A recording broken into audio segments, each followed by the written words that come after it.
Hi, my name is Avery O'Daniel, and for my TED Talk, I chose to explore the question, is gambling helping or hurting horse racing in Kentucky?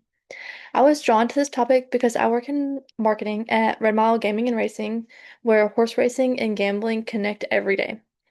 Kentucky is known for its horse racing heritage, but since casinos are technically illegal here, venues rely on historical horse racing machines, which function similarly to slot machines but are based on past race data. These machines and the revenue they generate have become a major part of the industry. I personally believe that gambling has helped horse racing in Kentucky by keeping the sport financially stable, funding bigger purses, and attracting more visitors. However, I recognize my own bias. Because I work within the industry, I tend to see the benefits more clearly than the drawbacks. I know that my perspective may lean toward the business and marketing advantages rather than the ethical and social issues surrounding gambling. To explore both sides of this debate, I analyzed two recent articles that take different perspectives on the issue. The first article, which is titled Study and Contrast: Racing, Breeding, Shine in Kentucky as Sport Dims Across America, was published by the Kentucky Lantern on April 28th of 2025. The second article, titled Kentucky Derby's Millions Mass Horse Racing's Problems, was published by Bloomberg News on May 2nd, 2025. According to the University of Kentucky Library's CRAP test, credible sources can be evaluated using five criteria: currency, relevance, authority, accuracy, and purpose. The Kentucky Lantern article was very current, published right before the 2025 Kentucky Derby, and it focused on the positive effects of gambling on Kentucky's horse racing industry. It highlighted how revenue from historical horse racing machines and sports betting has strengthened the state's economy and preserved racing traditions.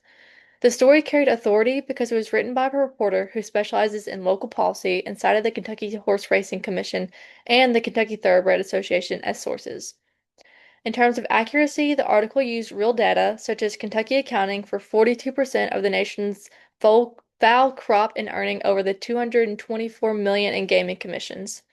However, while the data was factual, the article lacked discussion of potential long-term risks, which slightly limits its objectivity. The purpose of this article was mainly to inform, but the tone was upbeat and celebratory, suggesting that it also aimed to promote pride in Kentucky's racing success. The Bloomberg article, on the other hand, provided a very different view. It was equally current, published just days later, but took a national perspective instead of focusing only on Kentucky. The piece claimed that the financial success seen during the Kentucky Derby masked deeper problems within the sport. Bloomberg News is a respected international business outlet, which gives the article strong authority and credibility. It met the CRAP test accuracy criteria by including verifiable data such as racetrack betting volume declining for 3 consecutive years across the United States. The tone of the article is analytical and cautionary, warning that heavy reliance on gambling revenue could hurt horse racing in the long run. Its purpose was to make readers question whether short-term profits truly represent the health of the sport. Both articles were current and relevant, but they differed in how they framed the issue.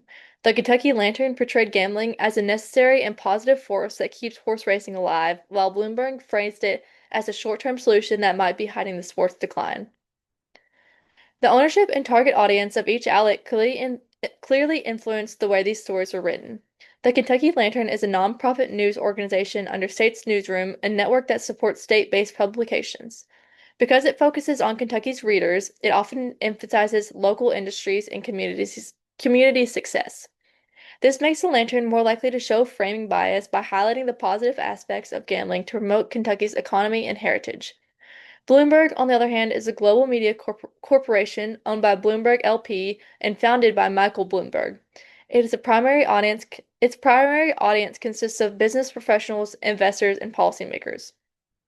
Because of this, the publication often emphasizes data-driven reporting that points out risk and decline, demonstrating what is known as negativity bias. According to Sunic, on Very Well Mind, propaganda works by using emotional appeals, repetition, and selective presentation of information to shape public opinion and influence behavior. This idea connects to media bias because they both rely on strategic communication to persuade audiences. While the Kentucky Lantern focuses on optimism and local pride, and Bloomberg focuses on risk and decline, each uses emotional framing that encourages the audience to see horse racing in a specific way. Recognizing these persuasive techniques is important for developing information literacy and avoiding manipulation. Both articles also display confirmation bias. Each source selected evidence that supported its main argument. The Lantern included data about growth in jobs, while Bloomberg highlighted national declines in shrinking audiences. In addition to these patterns, it is important to consider how language can reinforce or reduce bias in reporting. The American Psychological Association encourages writers to be sensitive to labels and describe subjects at the appropriate level of specific, I can't say it, sorry. This reminder applies not only to academic writing, but also to journalism. The way each outlet chooses its wording, whether celebratory or critical, can subtly influence readers' perceptions of the horse racing industry and the people who participate in it. After analyzing both articles, my understanding of this issue has become more balanced. I still believe that gambling has helped horse racing in Kentucky by providing much needed funding and keeping the industry active. However, I also recognize that depending too heavily on gambling could harm the sport's long-term reputation and sustainability. Before doing this research, I mainly saw gambling as a positive force for racing, but now I realize that the relationship is more complex. Gambling may keep the sport alive, but it could also shift attention away from the horses, the fans, and the traditions that make the racing special. This assignment made me aware of how media ownership, bias, and framing influence how stories are told. Both articles were credible, but their tone and purpose helped shape the reader's interpretation of whether gambling is helping or hurting horse racing. In the end, I believe gambling can continue to support Kentucky's racing industry, but it must be balanced with responsible marketing and a genuine focus on the sport's heritage to ensure its future. Thank you.